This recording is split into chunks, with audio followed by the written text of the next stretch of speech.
another puff pastry recipe ang gagawin natin today. Gaya ng sinabi ko sa last video natin, gagawa tayo ng Portuguese egg tart or yung tinatawag na pastel de nata. So yung recipe natin ng puff pastry, balikan yung video natin na gumawa tayo ng chicken pot pie. Madali lang naman siya. Medyo intimidating lang siya sa simula, pero once nagamay nyo na try nyo gawin, ang bilis lang niya. Nagawa ko na yung ating puff pastry last night. I-flatten lang natin.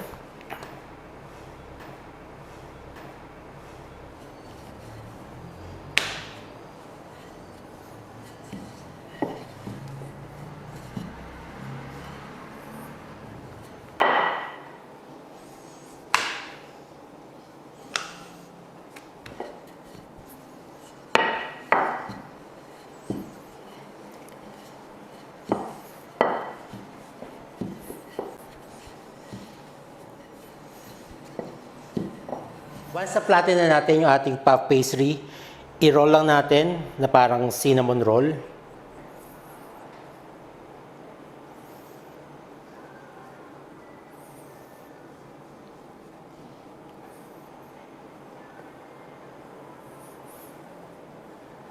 I-cut lang natin about 1.5 inches thick. Pero ito, ina-eyeball ko na lang.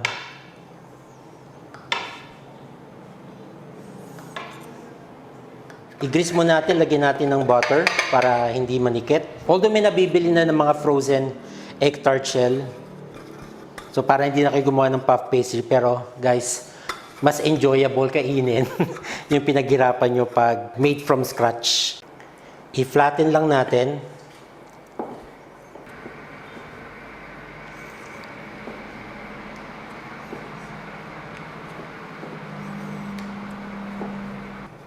And then, kukuha natin yung form ng ating baking pan.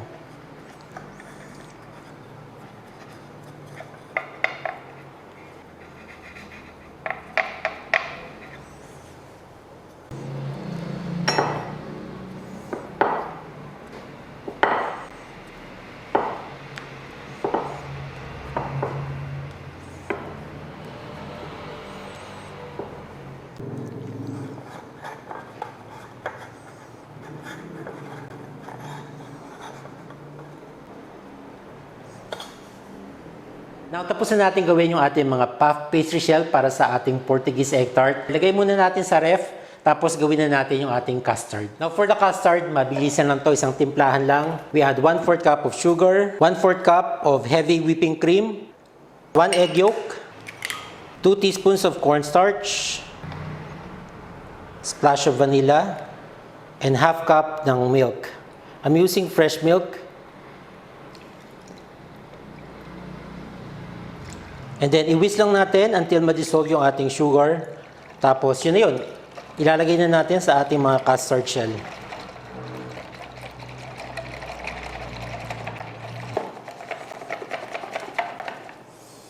So, na-prepare na natin yung ating puff pastry shell. Meron na rin tayong custard. Transfer na natin. Pero wag natin pupunuin. Now, on a preheated oven at 230 degrees Celsius, i-bake natin to for 25 to 30 minutes.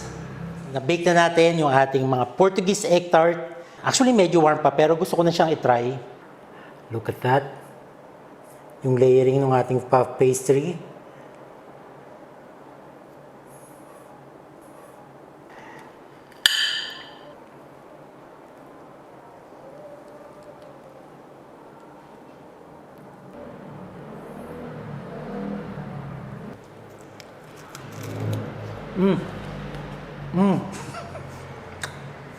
Sarap! Oh, maingat. Ang sarap niya, guys. Wala akong masasabi kung di masarap. I-try nyo to, guys, promise. For the second time.